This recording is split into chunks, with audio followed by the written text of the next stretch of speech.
Bonsoir Jean-Rémy, on l'évoquait avec Thomas. la une des Échos tout à l'heure. Une des conséquences de la situation en Libye, c'est le prix du pétrole qui explose. Et notamment à Londres, on a dépassé effectivement pour la première fois depuis septembre 2008 le seuil des 108 $ le baril de Brent, le baril de la mer du Nord. C'est un petit peu l'indicateur le plus important du pétrole pour l'Europe. C'est l'illustration une nouvelle fois des craintes liées à la situation en Libye et une situation on craint en fait l'arrêt de la production dans le pays. Et cette situation, eh bien, elle se matérialise très directement aujourd'hui puisque eh bien, deux groupes pétroliers, l'espagnol Repsol et l'italien Eni, ont effectivement annoncé la suspension d'une partie de leur production. Est-ce qu'il existe une solution à court terme pour essayer de décrisper le marché? Il y a une solution qui s'appelle l'OPEP, l'Organisation des pays producteurs de pétrole. C'est une organisation qui fait un petit peu la pluie et le beau temps sur les marchés. C'est en fait eux qui décident de réduire ou d'augmenter la production. Vous envoyez les principaux pays, l'Arabie Saoudite, le Venezuela, l'Iran, l'Irak. Ce sont les pays qui ont le plus de pétrole.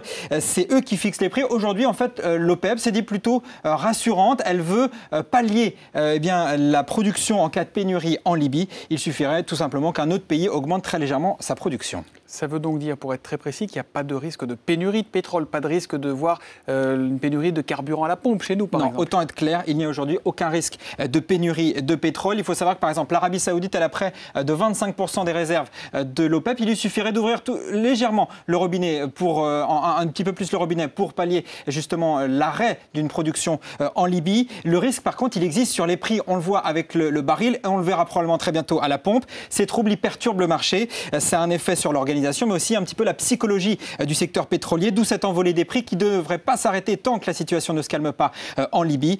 Une mauvaise nouvelle évidemment pour toute l'économie mondiale, même si à court et à moyen terme, que Kadhafi reste ou pas au pouvoir, la Libye aura besoin du pétrole. Écoutez.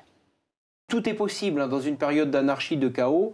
Mais à terme, ça ne remet pas en cause la possibilité pour les grandes compagnies ou pour les futurs dirigeants de la Libye de remettre en marche une production dont la Libye de toute manière aura besoin.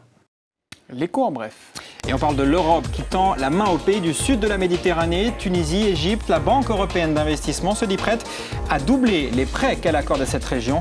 Objectif, aider ces pays au lendemain de leur révolution. Si le Conseil veut bien suivre le Parlement européen, c'est quelques 6 milliards de financement que nous pourrions apporter à la Méditerranée et spécialement aux pays en transition vers la démocratie. Les startups françaises boudent la bourse de Paris. Le réseau social professionnel Viadeo envisage ainsi son introduction en bourse en Asie. Le site internet français numéro 2 mondial pourrait prochainement être coté à Hong Kong. Les sociétés technologiques y sont particulièrement recherchées. En mai dernier, c'était un groupe français de cosmétiques, l'Occitane, qui avait déjà rejoint la bourse de Hong Kong. Et la bourse ? La bourse de Paris, bien comme la plupart des bourses européennes, c'est une baisse, ça continue de chuter. Deuxième séance de baisse à cause justement de la situation dans le monde arabe. Même cause, mêmes effets. Sabrina Cogliosi, bonsoir, vous êtes en direct de New York. Le Dow Jones a lui aussi fini en forte baisse. Là encore, c'est à cause de la situation en Libye. Et effectivement, Thomas, avec un Dow Jones qui recule d'1,4%, 12 212 points en clôture. Le Nasdaq, de son côté, perd 2,7%.